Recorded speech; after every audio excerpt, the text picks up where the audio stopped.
Decoded with Juiceman.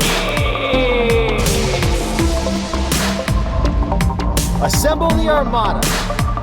We shall use the old ways. It's me, Juice Jennings, and we're back with another episode of Conspiracy Decoded. And man, do I have a lot to talk about in this episode. Got a double dose of pro wrestling action to talk about because it was a busy couple of weeks. First things first, I want to talk about me making my return, a long-awaited return to what might be the most corrupt, dirty, conspiratorial organization there is, and that's Revolt Pro Wrestling. Why do I think that? I'll get to that, don't worry. It's been a long time, well over a year since I've been at Revolt Pro Wrestling, but I made that beautiful drive, very scenic and beautiful green, very enjoyable drive. Best part of my day, actually. Driving out to beautiful Alabama for Revolt Pro Wrestling. And who did I have to wrestle that night? None other than the flippiest, floppiest cruiserweight of all time, Soldier. But before the match even started, the conspiracy was apparent. Because when I went out there, it'd been a while. I wanted to reintroduce myself to those fans at Revolt Pro Wrestling. And as I raised that microphone, which is, some would say, my greatest weapon, to my lips to preach my anti-conspiratorial truths, they just went ahead and hit Soldier's music anyway. They're trying to silence the Juiceman. They're trying to pick it up right where they left off all that time ago and shut me down so I couldn't expose their conspiracy. And then the match was on, and I got to say, it was a great match. Very hard-hitting, a lot of action. Soldier, of course, treating the wrestling ring like it was a session of Cirque du Soleil with his acrobatic hijinks. It was just ridiculous. And in the end, yes, the conspiracy proved to be too much to handle for the Juiceman, and I was unable to secure the victory. And then looking back on the win-loss record of myself and Revolt Pro Wrestling, this is why I think they might be, this is the belly of the beast. They may be the most corrupt organization in all of the pro wrestling industrial complex, because in all my appearances in Revolt Pro Wrestling, I have yet to secure a single victory. And the only explanation is that all the fat cats in the high offices of Revolt Pro are stacking the deck and doing everything they can to shut down the Juiceman. It's the only thing that makes sense. On the other hand, my partner in the heavyweight party, Ryan Ocean, is riding high. He's riding the ocean of success because he is the Revolt Pro heavyweight champion. And he was able to defend his heavyweight title in a hard-hitting heavyweight contest. So that's good. And as I said before, while I didn't leave with the W, I did go in with the intent to open the hearts, the eyes, and the minds of the masses. So I guess it could be considered a moral victory, and we could just go ahead and say that the heavyweight party went into Revolt Pro, and we left with the win. It was a successful evening. And just 7 short days after that debacle at Revolt Pro in Alabama, we were back at Props Brewery for Combat Sport Pro for an event called Tropic Combat. There were a lot of new faces that were supposed to be on this show. We had representatives from Flophouse Wrestling. We had representatives from Crab Wrestling. Even though I think a lot of those guys didn't make it because some kind of automobile trouble. Maybe they were assassinated by the Clintons. Who knows? Who knows what? They could be dead in a ditch somewhere. Who knows what happened to those guys? But all I know is what I didn't know. Because I was not happy going into this event because I was kept in the dark.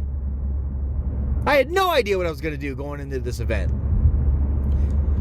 So I decided to take the reins and create my own destiny. That's just how I live my life. That's what the Juiceman does.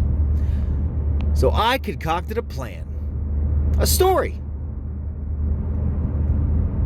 And I went out to the ring with a cane and one heck of a story to tell about how I had received an anonymous note that took me to a secret full contact tournament in Rio de Janeiro, Brazil, where I sustained an injury when I was attacked by an assassin sent by the pro wrestling industrial complex and the tyrannical overlords. And for that reason, I was not cleared to compete. And unfortunately, the most sought after and the match that more people are excited about than any match in professional wrestling history, the first ever Conspiracy Crate match, was just going to have to wait. And that stupid, dirty dirtbag Cachi didn't want to hear any of it. So he came out and told me he wanted a match with somebody, and then some other guy came out and said he'd wrestle him, and then I said, this is where my plan comes to fruition. Well, guys, since I'm hurt, the least I can do is ref the match for you. And I called it right down the middle. That is until they took me out. And I went to the ringside, and some other stupid ref who I've never seen before in my life came in and made the count for that piece of garbage Cachi. It always seems to work out for him. It's almost like he's in on it. You know what I mean? You understand what I'm saying? Fast forward to later in the night. The main event was supposed to be a 3-way TLC ladder match for the Combat Sport Pro Tag Team Championships. But one of the teams didn't make it.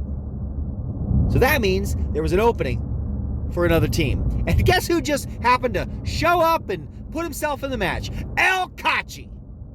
But he needed a partner. And that's when my wheels started turning. What if the Juiceman really started playing the mind games with this piece of crap and I was his partner? I thought that was a great idea, but while I was thinking about it, I was about to do it. But then guess who stepped up and actually became his partner? Now it all comes together. See, I'm not making this stuff up. Guess who his partner was? Soldier! The same acrobat piece of crap, twisty-turny, flippity-flopper from Revolt Pro 7 days ago comes out and forms a team with my sworn enemy. So then I knew I had to get involved, and I knew that something had to happen here.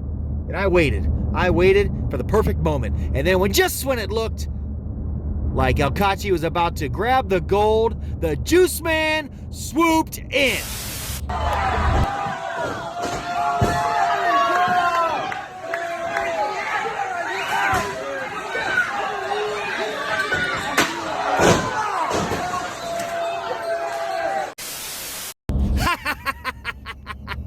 Maybe wrestling is, maybe I'm in the wrong business for, maybe I should be in Major League Baseball. Maybe I should be a tennis superstar. All I know is I could swing that thing like nobody's business. The Juiceman speaks softly and carries a big chair. What can I say? It's so good, I want to see it again. And lucky for all of you, a second angle was found of that same situation. But there is so much more meets the eye. So let's take a look at that.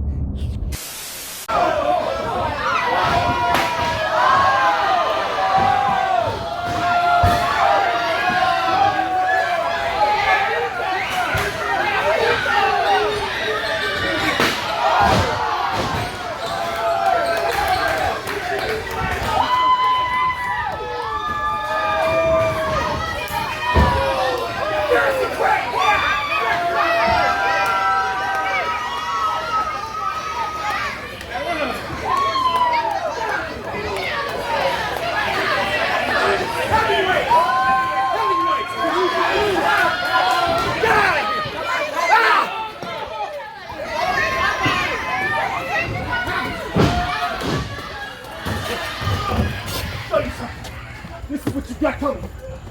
Conspiracy Crate, you're going in the box. That's where you go. That's what you gotta look forward to. Don't forget, this isn't a joke. This isn't fun and games. I'm the most dangerous man walking flat earth. And Conspiracy Crate, I'm putting him in the box. That, my friends, is how you make a statement. That is how you set the tone. That is how you get in the mind of your opponent. And we got a whole month and a half, almost 2 full months, for more of the mind games. Cachi, this is going to be the worst time of your life. leading up to this conspiracy crate match, and then all the way into the actual match where I put you through hell, I dump your ass in that box, I shut it, and then when you sit there in the darkness with nothing but to think about but what a loser you are, you will know that the conspiracy is real and that Juiceman is the only shining light, the only chance that you have to free yourself from the tyrannical overlords. So suck on that, Cachi. The conspiracy crate is coming, and the Juiceman is going to be walking tall. This is Conspiracy Decoded. I'm Juice Jennings. Don't forget, conspiracy crate's coming, and it ain't a coincidence. It's a conspiracy, Daddy!